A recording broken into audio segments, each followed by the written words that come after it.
Happy New Year, Rotarians. Happy New Year, Tim. We were talking on the elevator up here. I think this is the only week I'm allowed to say Happy New Year. It's like, how long can you go on saying Happy New Year every year? But I am welcome to the first meeting of 2026 of the Rotary Club of Des Moines. I'm your president, Tim Lilwitz. Round of applause for our greeter today, Kurt Johnson. Thank you, Kurt. And then also Randy Worth, who will give our moment of inspiration up here in a second. Reminder, you can sign up to be either the greeter or give the moment of inspiration each week at sign ups at the tables out in the lobby over by letting Kitty know. So Randy, why don't you come up and you'll lead us in the moment of inspiration, the pledge, and the four-way test.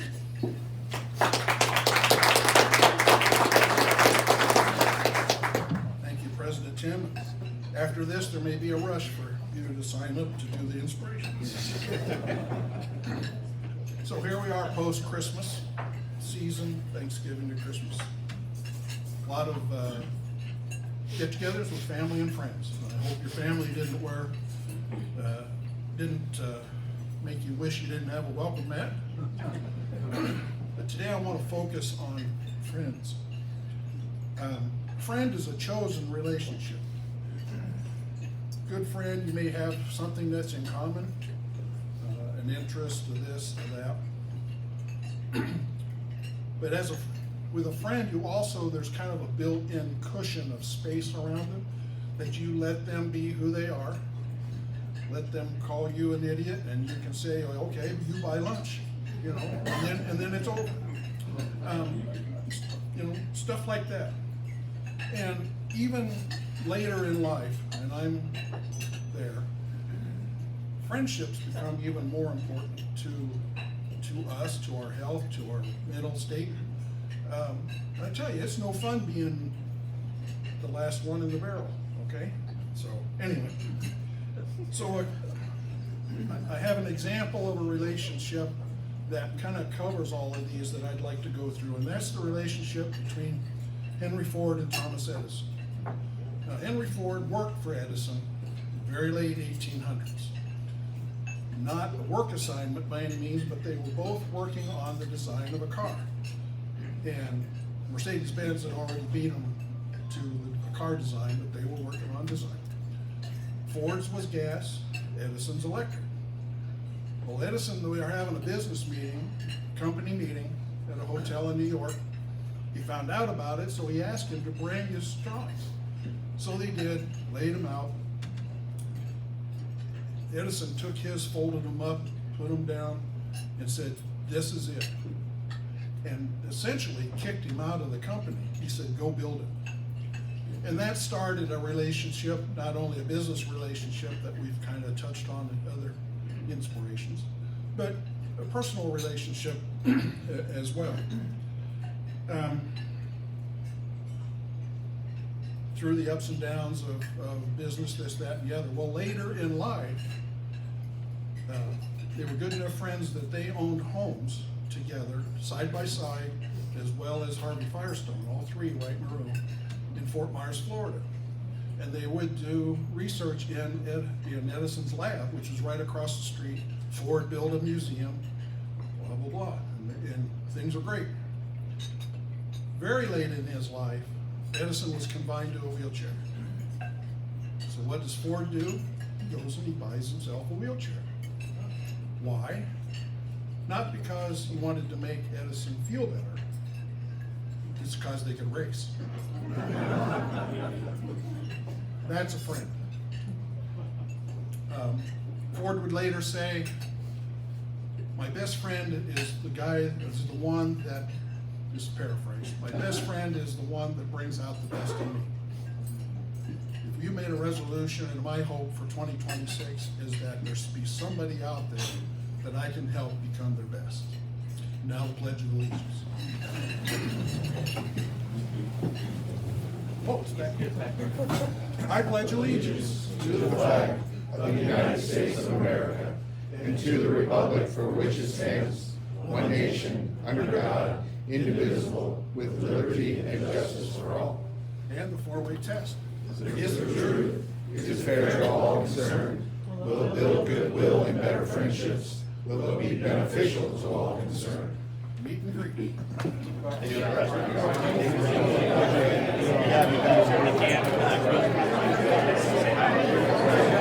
don't know.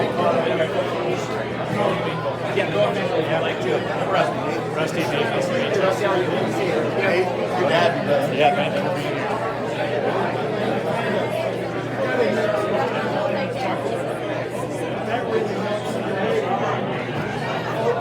What are you trying to say to me? And so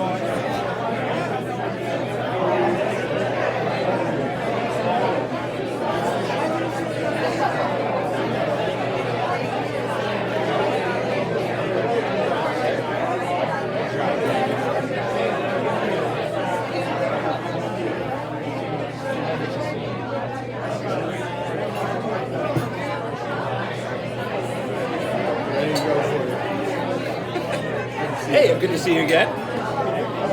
I always feel like if it's quiet, I'll go introduce, I'll start having people. When it's rousy like this, I was like, yeah, I'll just let people go. Yeah.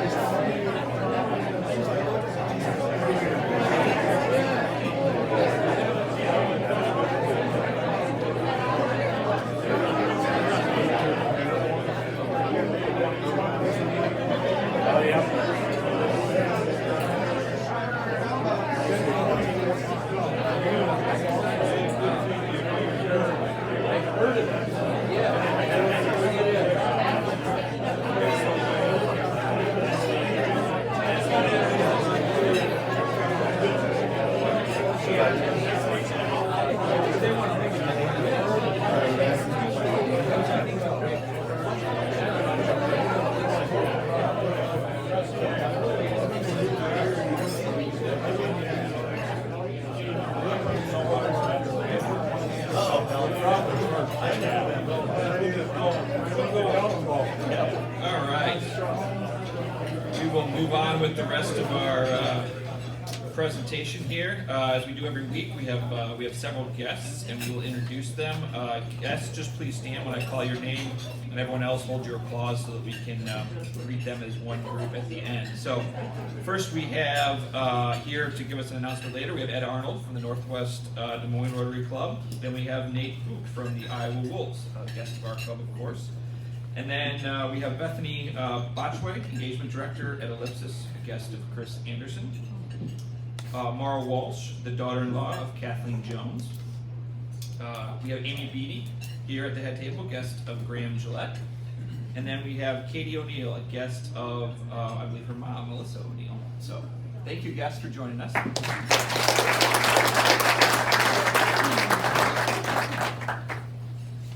All right, next is Where in the World is Club 27 for our guest, the Rotary Club of Des Moines. It was the 27th Rotary Club founded, of over 36,000 Rotary Clubs worldwide.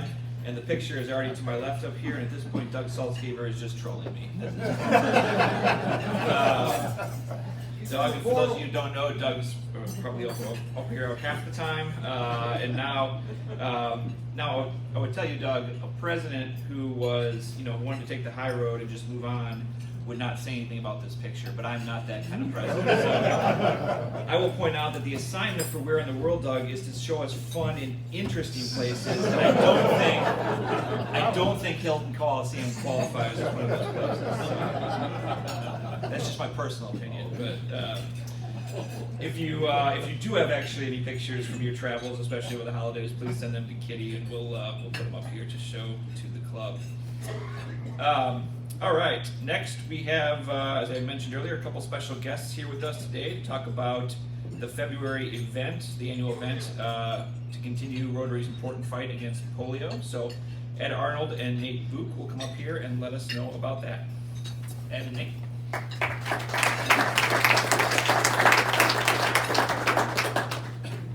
Thank you, President Tim, for inviting us, and my comments are going to be kind of short and sweet and follow up on Randy's moment talking about relationships.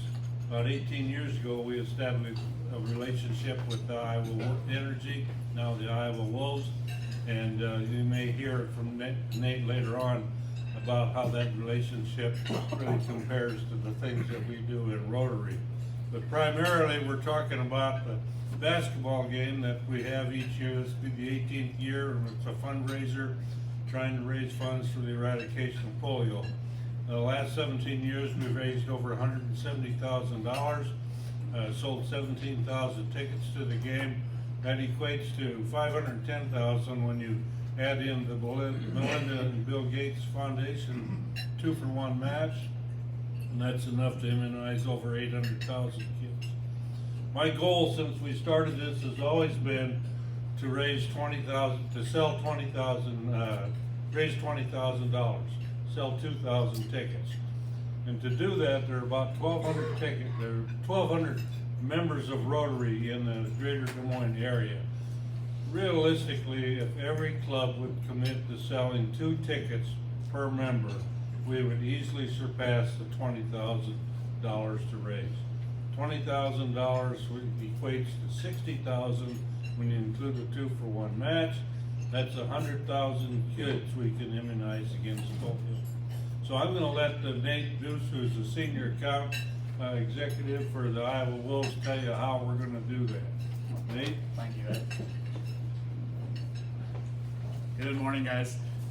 So 2 things. The first is that we are going to, I see on the table there is your donated list here for your tickets, and I'll walk through on how to do donated tickets, and then also the QR code on this. For the game itself, it is going to be held on Sunday, February 22nd. Something new this year. In the past, we've always done a Friday or Saturday. This is also our state fair day, so it is a very busy, exciting, fun game. We'll be having butter sculptures from the butter sculpture team with the Iowa State Fair there. There will be a petting zoo with a Scottish Highland cow, fainting goats, and even this year a donkey as well. So you will not be short of any farm animals by any means. And then there is also an electronic pig, like a mechanical bull, but it's going to be a pig, so see if you can last 8 seconds on that ride. But there will be carnival games and everything, so bring out the family, bring out any friends, colleagues. It's going to be a blast. The best way to get your tickets for you individually coming with your family or friends is going to be through this QR code right here and on the flyer as well. The game is at 3 p.m. Doors open at 2. The tickets are $20 with $10 of that going back towards Rotary for the polio eradication. And then the biggest thing is if you are going to be donating tickets, make sure you highlight on this form whether you have an organization you are donating to. If I need to find that organization, I can do so. Just let me know and we can send those on as well. All tickets are now electronic, so I don't print out tickets. Casey Center is completely paperless. So if you need help transferring tickets, just let me know. Reach out to me. My contact information is on the link, and we can get that sent over. But otherwise, Jeff and Kitty have that as well. And I think Doug Soscamer wants to know who the new player you guys just got. Oh boy. okay, yes. So we just signed Isaiah Brockington, former Iowa State guard. Just 2 days ago. He hasn't played just yet, but I expect on Friday to do so. We do not have Luca Garza or any other Iowans on the team right now. Go Clones. So if you guys have questions, I'm here. We have 5 games remaining on this month of January, so a lot of time until this one. But if you have any questions, feel free to let me know.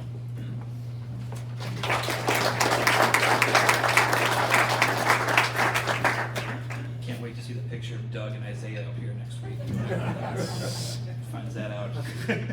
Doug's got ideas. Thanks, Ed and Nate, for being here and for running the program that you do, and thanks to our own Jeff Stickle, who is our club representative for that event. It's a fun event that helps eradicate polio. So if you can attend, please do, and if you can't, please consider buying some tickets to be donated to local youth who can attend the game. Okay, a couple more quick things to take care of before we get to our speakers. The first is our popular segment, Rotary Law and Disorder. For those of you that don't know, I am an attorney here in town, and I thought it's fun every week to poke fun at my own profession. So this one is a quick one because I want to be respectful of our speakers. This comes from Alpena, Michigan, 1993. George Masters and his son George Jr. ran the Masters and Sons men's clothing store. And in 1993, apparently sales were down at the clothing store, so they had this great plan to help their bottom line. They would set a small smoky fire and allow that smoke to damage all of the clothing inventory in their store, then extinguish the fire and turn the loss into their insurance company and get paid. Well, the one problem was they set the fire, it got out of control, it burned down their own building and damaged the neighboring buildings in town as well. Amazingly, George and his son admitted this plan to the police when they questioned them about the fire. So, of course, the insurance company denies their claim. George and his son are then bold enough to sue their own insurance company, saying they should have coverage for the neighboring buildings because even though they set the fire to their own store, that other damage was a quote accident. So this case actually made it all the way to the Michigan Supreme Court because there's a number of dorky, nerdy lawyer coverage issues in there. But sanity ultimately prevailed when the Michigan Supreme Court stated that emphatically that starting the fire cannot be in any way characterized as accidental, and therefore their claim was denied. So, all right. Lastly, before we get to our speaker, we have a new member to introduce to the club today, someone who's been with us for a few months, but we're getting around to introducing everyone. I am happy to introduce David Gross to the club. Thank you for not even letting me call you up here. You know your position, right? I've trained you well. So David is the Director of Business Development at Estes Construction here in Des Moines. Prior to Estes, David worked for 6 years at the University of Chicago in real estate and business development leadership roles. He holds an MBA from Duke University and a BA in economics and geography from Northwestern University. Since moving home to Des Moines in 2022, David has been actively involved in the community as a trustee of the Des Moines Waterworks. I think you said vice chair of the board currently, is that right? And also a cabinet member for United Way of Central Iowa and finance council member at St. Ambrose Cathedral. David also serves as an officer in the United States Navy Reserve. He grew up in Beaverdale, attending Holy Trinity, Meredith and Hoover and Central Academy for high school, and he now lives in the Waterbury neighborhood with his wife, Nina, and their 2 young sons, Nikhil and Robbie. So, as we always do, we asked David the 5 questions about joining, and the first is, you've got a free day, what would we find you doing? And David responded with going for a run, drinking too much coffee, I'm not sure which comes first, but while reading the news, taking his boys to the park, and spending time outside with close friends. Where in the world have you traveled to and can't wait to go back to? David said Seville, Spain. He spent a semester there at the University of Seville during his junior year at Northwestern. What's the best piece of advice you've ever been given? And I like this one. David said, do what you say you are going to do. You will stand out from the crowd. I think that's well said. What talent or skill do you possess that might surprise or delight people? And I was talking to David about this during lunch because I'm the same way. David is a map nerd. He majored in geography in undergraduate, and the one thing he says he has in common with Michael Jordan is that they were both geography majors, which is true.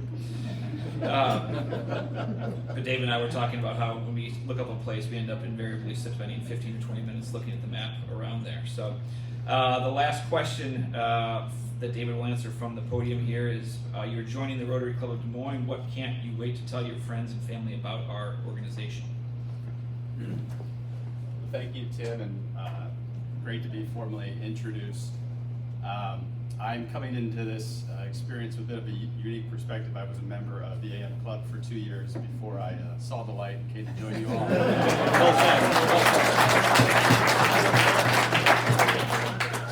So in every organization I've been a part of, I've generally found that it's a small number of people that are doing most of the work, getting big things done. And since moving back to Des Moines in 2022, I found the same thing to be true in this community. And most of the people that I've met that are getting things done are Rotarians, so I figured I might as well join and accomplish big things with you all. So looking forward to connecting with you all and continuing to grow this community.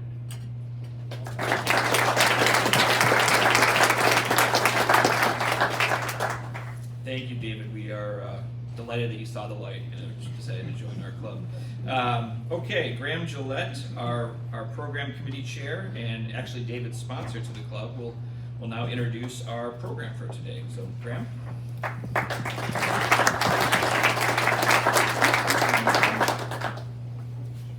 Thanks, Tim. I'm excited to do this. Before I do, though, I was thinking that as president of Rotary, it's incumbent on you to ride that mechanical pig. So we'll be interested in hearing your report on your time.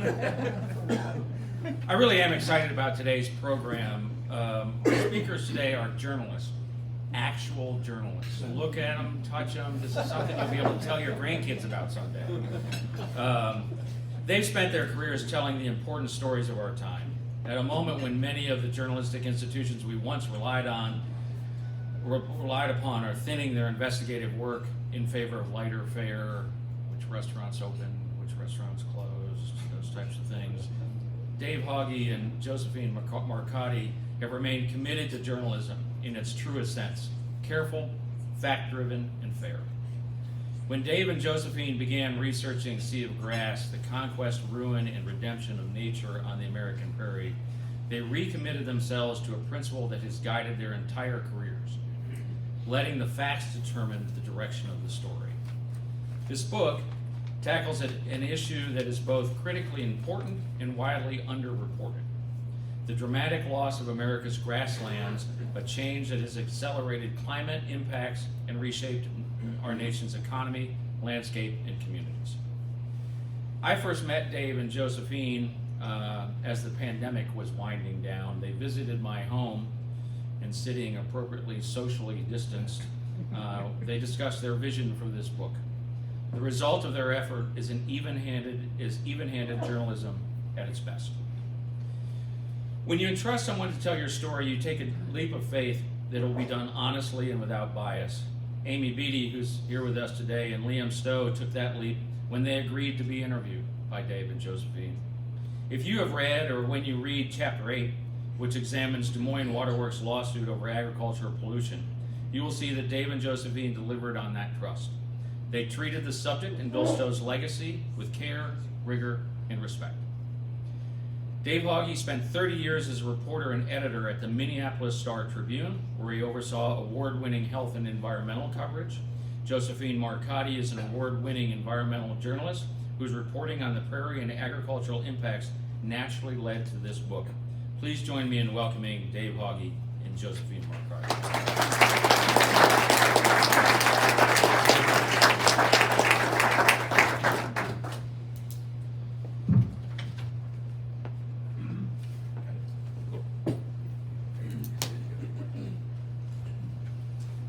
Is this microphone working?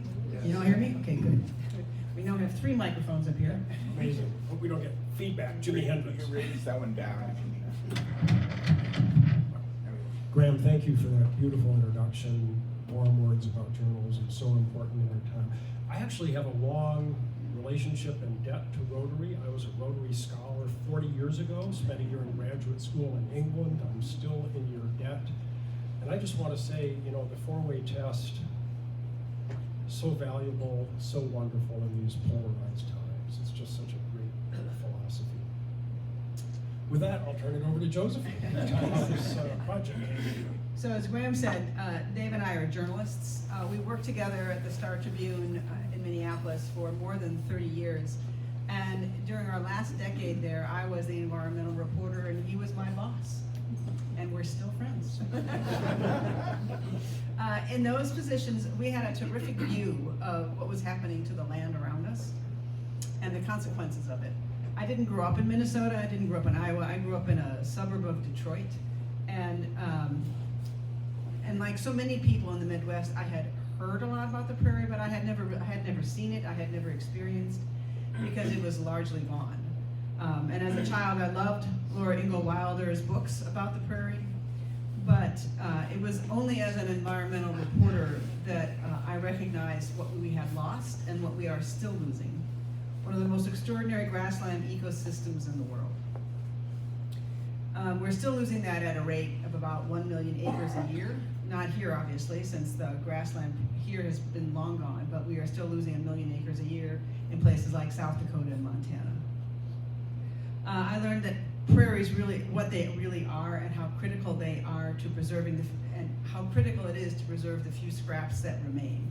And that though the United States has one of the most extraordinary agricultural production economies in the world, it is also incredibly destructive. We produced a series for the Star Tribune called The Vanishing Prairie, which laid all that out for Minnesota. And from that came this book, which we wrote after we both retired, because the prairie is a lot bigger than Minnesota. Seal Grass is one of the few books that describes the sweeping environmental history of the American prairie, and it explains the rise of industrial agriculture, the enormous price we are paying for it, and what we know about how to do it oh so much better. And with that, we'll go to slides. I know what you're thinking. Dave and Josephine brought the wrong slideshow. But no, you all know this is Rodney Dangerfield, the great stand-up comedian. And a couple of years ago, Josephine and I adopted Rodney Dangerfield as the patron saint of the prairie. Why? Because the prairie, like Rodney, gets no respect. Gets no respect. What do I mean? If you think about U.S. national parks, grasslands as an ecosystem, the prairie as an ecosystem were the last major natural resource to get a designated national park. You had Yosemite, Yellowstone, Acadia, all these wonderful parks. Grasslands only got their national park. Your microphone is going on and off. He's fixing it. Share one. Is this one better? No. Did I turn this one off? Oh, so you could, that one's on, you can turn, right? Oops. How's that? Can you hear me? No. Nope. Maybe the other one, Graham. Wrong AV guy in charge here. Let's get the real one. How's this? Any better? No. I can hear a buzz. Yeah. I think you turn one of the buttons to turn. Should we turn this one? Is that better?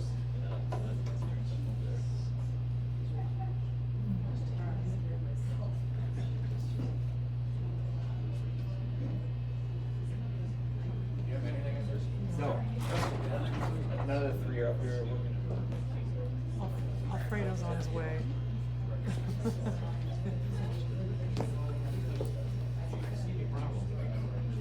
Now do it. There you go. There we go. Replug it in, plug it out, unplug it and plug it back in. Can you hear me? Okay, good. They should all work, but. So, grasslands were the last national park. This is a study by an ecologist named Jonathan Heckstra about 20 years ago. He took two big environmental measures. One is landscapes that are the most threatened by modernity being destroyed, and landscapes that are the least protected as national parks or international treaties. When you put those two together, the most endangered landscape in the world, it's not the oceans, it's not the coral reefs, it's the world's grasslands, deeply endangered and not very well protected. So if we plow up grasslands, if we don't respect grasslands, this is a really bad idea. We all remember what happened in the Dust Bowl, right? We plowed up half of Kansas, Oklahoma, Nebraska during the 1920s. It was a decade when the world needed a lot of food, a lot of wheat, war in Europe.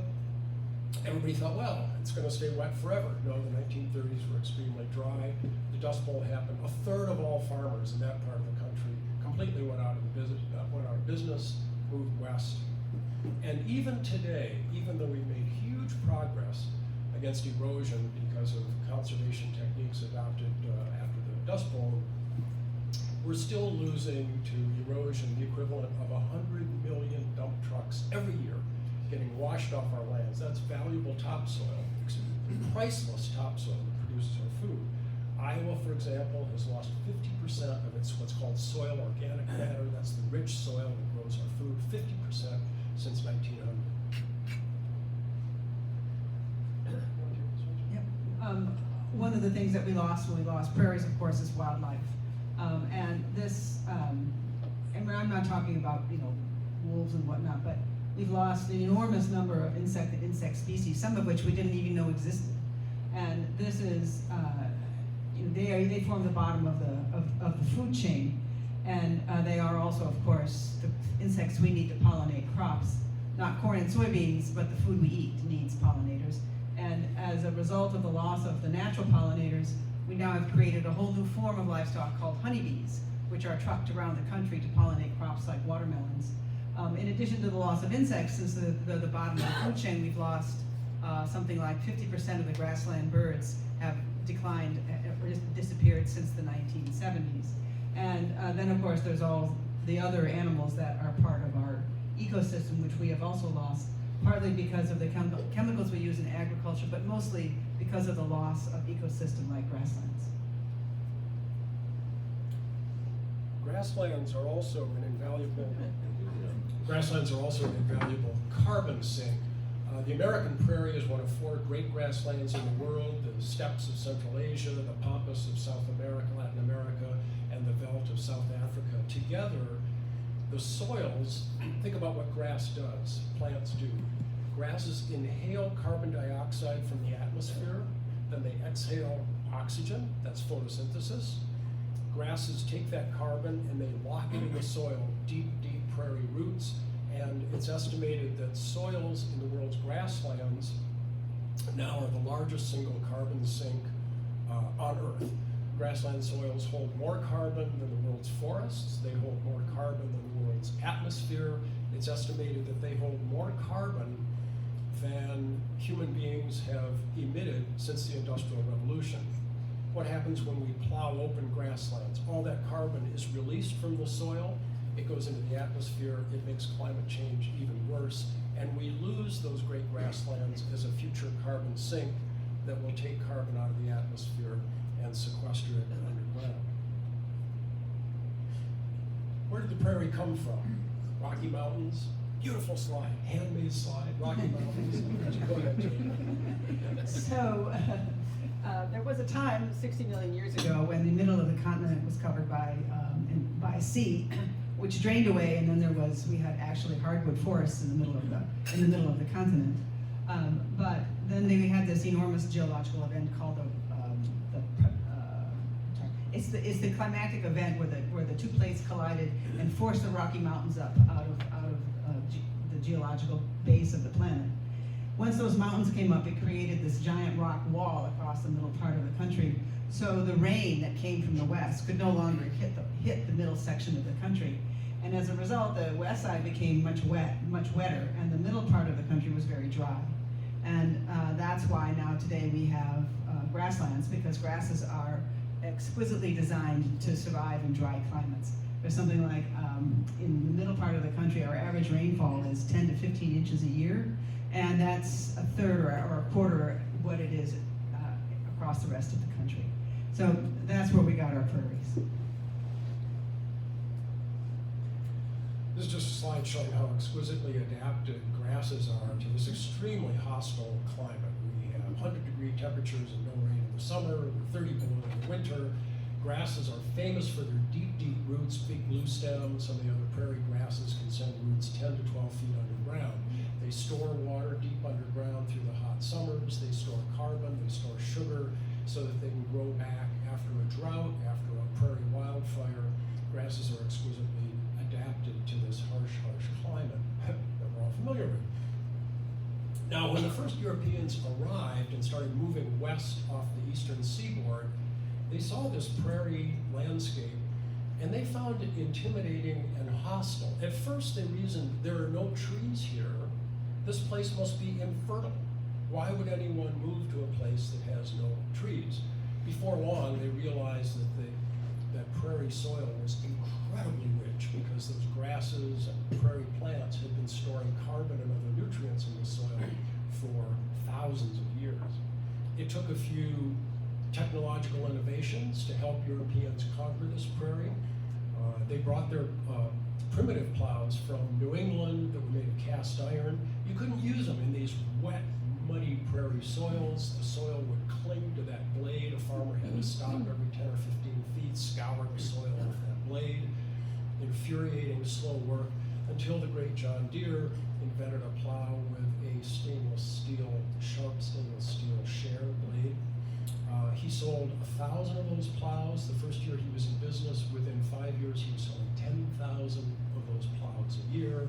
They turned John Deere into the largest implement company in the world, and they also transformed the middle of the country. Hundreds of millions of acres were plowed open in the 40 or 50 years after John Deere's plow was introduced.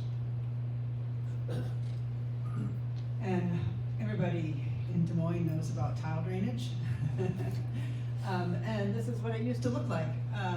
The northwest corner of Iowa was one of the wettest prairie areas in the United States.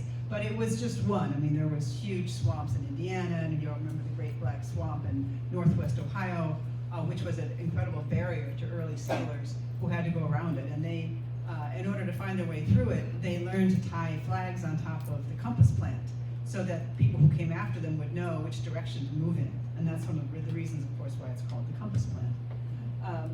But draining the wet areas of the prairie turned out to be an incredibly productive thing for farmers and agriculture, because the soil beneath those wetlands was even more fertile than the soil in the drier areas.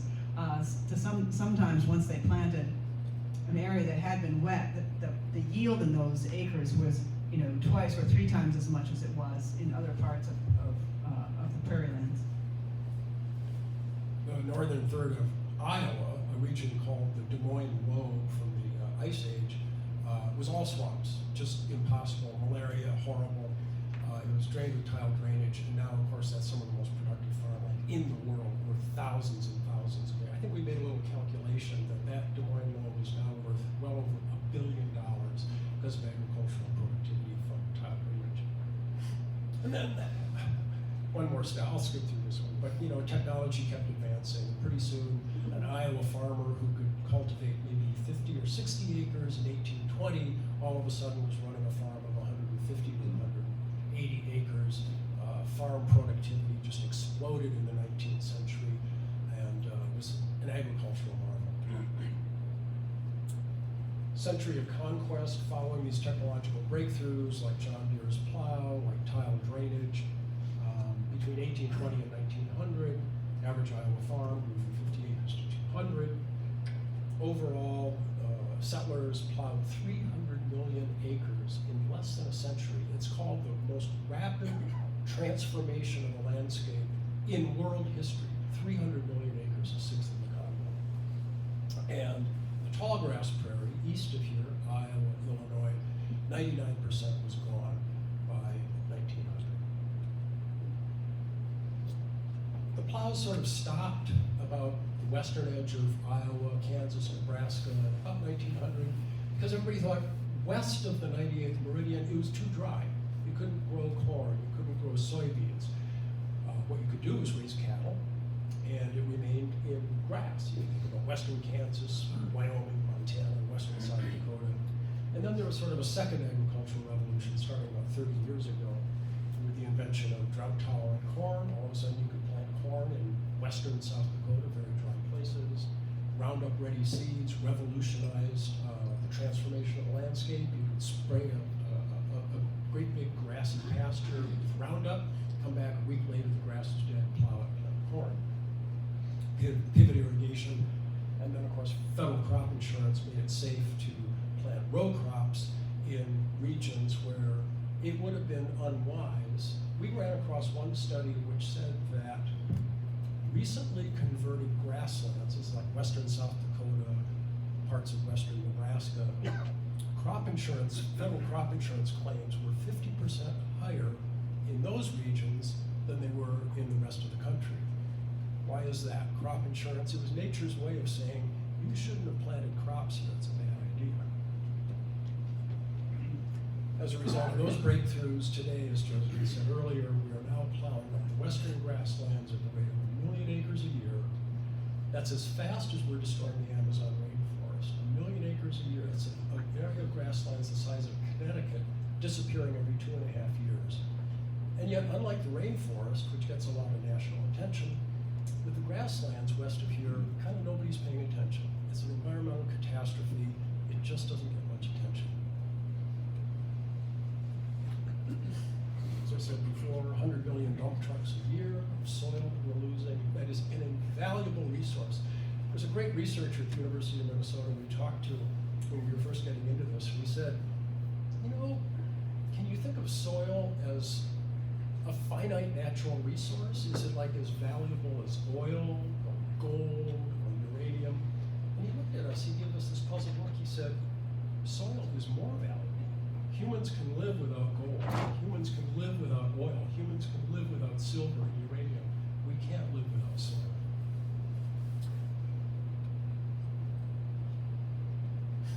All right, so far this sounds pretty gloomy. A friend of mine was reading our book last summer, and she said, Dave, it's so depressing. I said, Jenny, wait till the last third. Because the cool thing is Josephine and I drove around. We spent 2 years traveling Kansas, Nebraska, Montana, South Dakota, Iowa, Indiana. We kept coming across fantastic people just doing fantastic work to change the way we do agriculture, the way we grow food, to preserve and protect the remaining grasslands. And one of our favorites, right here in Iowa, Practical Farmers of Iowa. Many of you are familiar with them, an amazing group at promoting conservation farm techniques. They do it on a very practical basis. They're not preaching, it's not a bunch of big city liberals, environmentalists, it's farmer to farmer, this is what worked for me.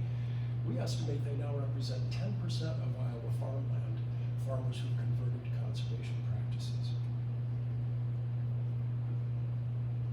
This is our buddy Jim Falstick. He is a cattle rancher in South Dakota, another terrific group, South Dakota Grasslands Coalition. These are cattle ranchers who are dedicated to conservation, preserving the grasses. If you keep cattle on the ground, then the plows don't come and tear it up. And yet they're working with the World Wildlife Fund and the Nature Conservancy to have livestock grazing practices that protect wildlife, that keep the water clean, that protect grass, doing just amazing work. This is Glacial Ridge National Wildlife Area. This is the largest prairie restoration in the country. It took about 10 years for the Nature Conservancy and other wildlife organizations to convert farmland and pasture land back to native prairie. And the most critical thing that they did is that they did this with the cooperation of the local communities. The Nature Conservancy created a trust fund which they used to repay all the local property taxes. They hired local people to do a lot of the work, and they now, in that part of northwest Minnesota, they now advertise this as a tourist destination and hunting destination from small towns all over that area. And the great thing is, one reason they won local support for this was that the nearby city of... Oh yeah, Crookston. Yeah, they needed I forgot that. They were running out of drinking water. All the drinking water was polluted with nitrogen or unavailable because it was a drier area, and they were able to sink new wells into this area, which I think we lost, but there we go. They were able to sink new wells in this area and were ensured of clean water in perpetuity. This is just one other great example we came across out in the middle of Montana.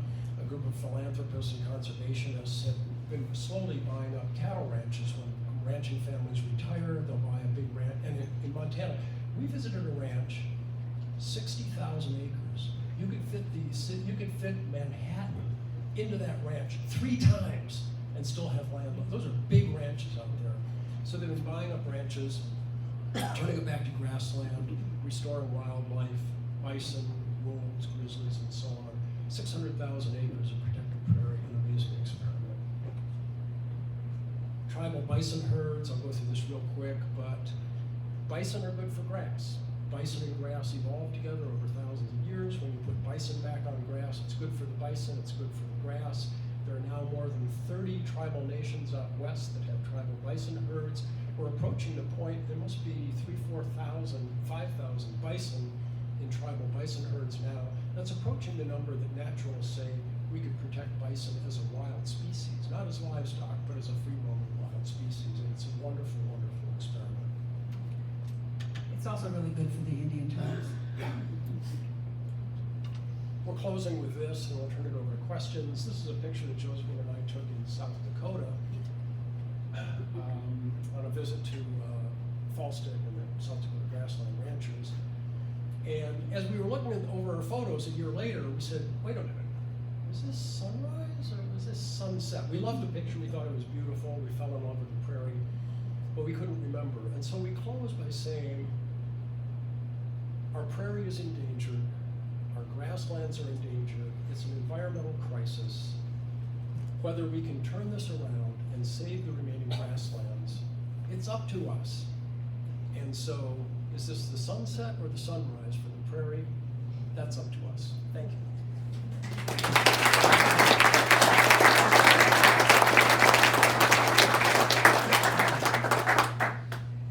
Yes, sir. I grew up in North Dakota, and my sister and her husband and then their kids and grandkids are still on the farm, and they are doing no tilling of the land. So it's all prairie, some of it native prairie, some of it broom grass. What do they grow? Do they grow crops or are they cattle, livestock? Livestock. Yeah. I mean, red meat gets a bad rap, for legitimate reasons, nutritional and so on. But in a lot of these parts of the country, western North Dakota, western South Dakota, Montana, if you're going to keep the land in grass, if you're going to protect the grassland, having livestock on it is a pretty good way to do it if you're practicing conservation grazing. Yes, sir. We talk a lot about this in Iowa, especially in central Iowa, and we hear often that to make a change, there's gonna have to be a generational change. It's gonna have to be pretty systemic, and I'm just interested, do you see that in all the work that you've done? Is the next generation more open-minded to conservation practices too? We hear that from farmers and from people in the business. I mean, we talked with a scientist who studies conservation agriculture all over the country, and he tells a story about a farmer, I think in northern North Dakota, who was on the outs with his son because his son wanted to do things completely differently. But they did it with this scientist's advice, and now I think things are going pretty well for them. So I think there is some generational difference, but it's hard to make sweeping, generalizations about how one generation is the same or different than the other.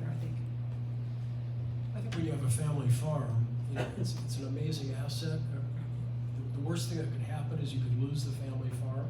And so young members of that generation are respectful of their elders. But we did hear this refrain again and again, well, I'm gonna wait for Uncle Ralph to die, and then I'll do it the way I want to do it. Are you calling for any particular action by us or anyone to help the situation? Our Senator Amy Klobuchar has been trying to get a bill passed for a long time called the Grasslands Act, Conservation Act, which would provide support for protecting grasslands. I think that we should take a hard look at the renewable fuels mandate, because a lot of that is driving agriculture. There's been a lot of research showing that corn production increased over other kinds of crops and grasslands when the Renewable Fuel Act was passed, or when it was redefined. And I just think taking a harder look at farm policy in general. Right now we have farm policies that support corn and soybean farmers much more so than the ones who grow broccoli or even watermelons. So spreading out the support over a wider variety of crops might make a big difference in terms of what farmers choose to grow, which would certainly add diversity to the landscape and bring people closer to the food that we eat. We met a lot of farmers who want to diversify their crop rotations, get away from corn and soybeans. Nature does not like a monoculture. And 50 years ago, my wife grew up on a small farm in southern Minnesota. They raised alfalfa, wheat, barley, sunflowers, all kinds of, that's good for the land, right? Now, federal subsidies are all targeted in this part of the country, corn and soybeans. We met a lot of farmers who said, Iowa farmers, practical farmers, they said, I'd like to grow oats. There's no federal safety net, and I can't sell them. I'd like to grow barley. I'd like to grow alfalfa. There's no federal safety net. There's no market. And so farmers, we're critical of agriculture in this book, but we are not critical of farmers. We've got so many wonderful farmers, but they're trapped in a system, and they can't get out of it. Do you see the cover crops program under Practical Farmers of Iowa is making a noticeable difference? think so. As I said before, Practical Farmers of Iowa has grown so fast, from maybe 2,000-3,000 members to nearly 10,000 members just in the last decade. And most of them, many of them are planting cover crops. Cover crops, the wonderful researcher at Iowa State, Lisa Schulte-Moore, many people know her name. She's a MacArthur genius, won that grant for her research. She's shown that buffer strips and cover crops, even small areas, can have an outsized impact on water quality, erosion, wildlife. And so those cover crops are doing a beautiful job environmentally. And farmer to farmer, they're practical. We met farmers because cover crops, they keep roots in the ground, they put nitrogen and carbon back into the soil when the land is fallow. We met farmers who cut their nitrogen bill by 50%. They needed less artificial fertilizer.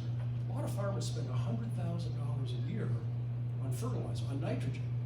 You cut that in half, you just save $50,000. That's the difference between being in the red and the black for a lot of farmers. One more? Sir. I've read a bit about how well prairie grasses and solar panels work together, and how the heat from the panels helps the grasses and vice versa. Is that a practice you see really expanding, or is it just kind of a fringe idea that I probably came across on some of the website? I think that they're certainly doing it in some places. I don't know what the science shows in terms of its benefit for an ecosystem or for biology. But I think a lot depends on how much space there is between those solar panels. Obviously, I mean, it's like if you've only got 6 inches of stuff to grow in, it's not going to make that big a difference. And just very quickly, I do think solar panels are going to expand rapidly, and people will be looking for places to put it. There's a terrific new book, I really recommend it. Bill McKibben, the great environmental writer, he was the first guy to write about climate change 40 years ago. He has a new book called Here Comes the Sun. Here Comes the Sun, like the Beatles song. Unbelievable research about how rapidly solar power, solar energy has evolved just in the last 3 or 4 years. In Europe, you can go to the hardware store, buy a solar panel, hang it off the balcony of your apartment, and you don't need to buy electricity anymore. All over Africa and China, tiny little solar panels are taken off. California has entire days when it gets all electricity from renewables. So I find great hope and great promise in that. Thank you.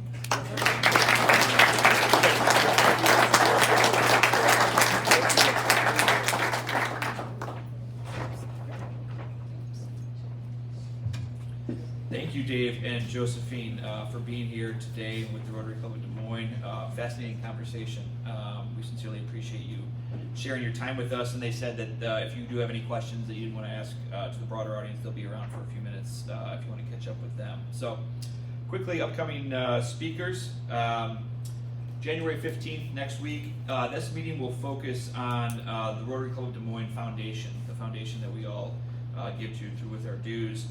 With special recognition to members who have achieved the Carl Weeks Circle, which was established in 2015-2016, and honors Rotarians who have cumulative contributions to the foundation of $2,500 or more that reflect a strong commitment to service, philanthropy, and the lasting work of our club.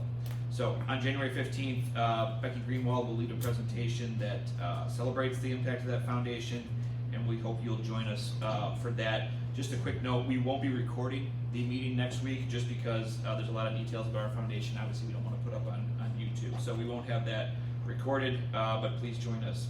And then the week after that, January 22nd, Fazil Maner Adil, I think is how you say it, the author of A River is Made, a memoir of war, exile, and endurance, and that promises to be, like today, an engaging presentation. And then finally, on January 29th, we have secured Deanna Strabel, the new CEO of Principal Financial Group, will be here to tell us everything that's going on at Principal. So please reach out to anyone that you feel would be interested in joining the club or hearing one of these great speakers. And finally, a couple more fuels that we've scheduled for the latter part of the year. Tuesday, January 20th, our own Graham Gillette will be our featured Rotarian. And then on March 10th, Dick Stauffer will be our featured Rotarian for fuel. And as a reminder, it's 9 to 10 a.m. at Freedom Blend Coffee. The fellowship is free, but the coffee is on you. and it's great. These are great events to get to know others in the club. Thank you all for being with us today for the start of the new year and being part of the Rotary Club of Des Moines. Thank you to our guests. Welcome again to David formally. As I say every week, stay true to the good, and we are adjourned.